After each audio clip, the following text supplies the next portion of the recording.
গল্প আছে। তা আমরা সবসময় নাহিদকে ভালোবাসি, আসিফকে ভালোবাসি, মাহফুজকে ভালোবাসি, রিফাতকে ভালোবাসি। আমি একটা জিনিস আমার সবসময় মনে হয় এরকম নাহিদ, আসিফ, রিফাত আরো অনেক আছে।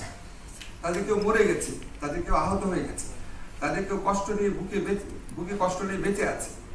আমরা সবার যে অভূতপূর্ব আত্মদানের মধ্যে দিয়ে যেই প্রত্যাশাটা ছিল, সেই প্রত্যাশাটা যদি আমরা কিছুটা এগোতে নিয়ে যেতে পারি, তাহলে এই আমাদের জুলাইয়ের ছেলেদের যে আত্মদান, মানুষের যে কালেক্টিভ প্রত্যাশা, সমাজের সকল স্তরের মানুষের, প্রাইমারি রয়েছে, ছাত্র বলেন, মাদ্রাসা ছাত্র বলেন, গৃহবধূ বলেন, আমাদের যারা রিক্সা চালায় তাদের কথা যদি বলেন, শ্রমিকের কথা যদি বলেন, সমস্ত মানুষের যে অভূতপূর্ব একটা গণজোয়ার সৃষ্টি হয়েছিল, এই প্রত্যাশাকে আমাদের কিছুটা হলেও এগিয়ে নিয়ে যেতে হবে। আমাদের এই রাষ্ট্র ব্যবস্থায় কিছু সংস্কার করতে হবে। এই বইটা পড়ে আমার কাছে মনে হচ্ছে মানুষের মনে এই প্রেরণাটা, এই তাগিদটা আরেকটু সৃষ্টি হবে। একটা কথা বলি শেষটা কি, এই ধরনের বই লেখার প্রয়োজন আছে। আমার জানা মতে এই বইয়ের মধ্যে একটা তথ্য মিথ্যা না, ভুল হতে পারে। আমার কথা বলেছে আমি 11টা 12টায় গেছি, আসলে হয়তো গেছি 12টা 1টায়, but these are very minor. কিন্তু আমাদের এখানে এখন যে মিথ্যার চর্চা শুরু হয়েছে, আনবিলিভেবল, যে যাকে পারে ইচ্ছা মতো মিথ্যা কথা বলতেছে।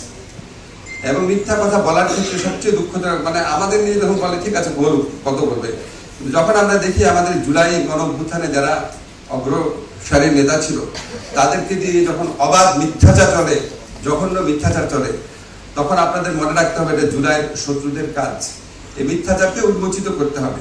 সেই সাথে জুলাইয়ে যারা অগ্রসেনা আছে, আমাদের যারা নেতৃত্ব দিয়েছিল যে তরুণরা, তাদেরকেও আমি এই প্রসঙ্গক্রমে ওয়ার্ন করে দিই, বাবা অনেক কষ্টের পর, অনেক অপেক্ষার পর আমরা তোমাদেরকে পেয়েছি। তোমরা একটা নতুন রাষ্ট্রের স্বপ্ন, সুযোগ আমাদের সামনে হাজির করেছো। ইনফ্যাক্ট 90 সালেও এরকম অবস্থা সৃষ্টি হয়নি, 71-এর পর প্রথমবারের মতো। এরকম সুযোগ 50 বছর পর আসছে, আবার হয়তো 50 বছর পর আসবে।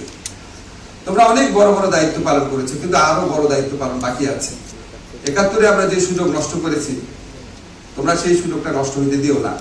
তোমরা আমাদের জুলাইয়ের নেতা ছিল, আরো অন্তত 5-10 বছর আমাদের নেতা থেকে আমাদের রাষ্ট্রকে একটা কাঙ্ক্ষিত গন্তব্যে পৌঁছে দিও, এটাই আমার প্রত্যাশা।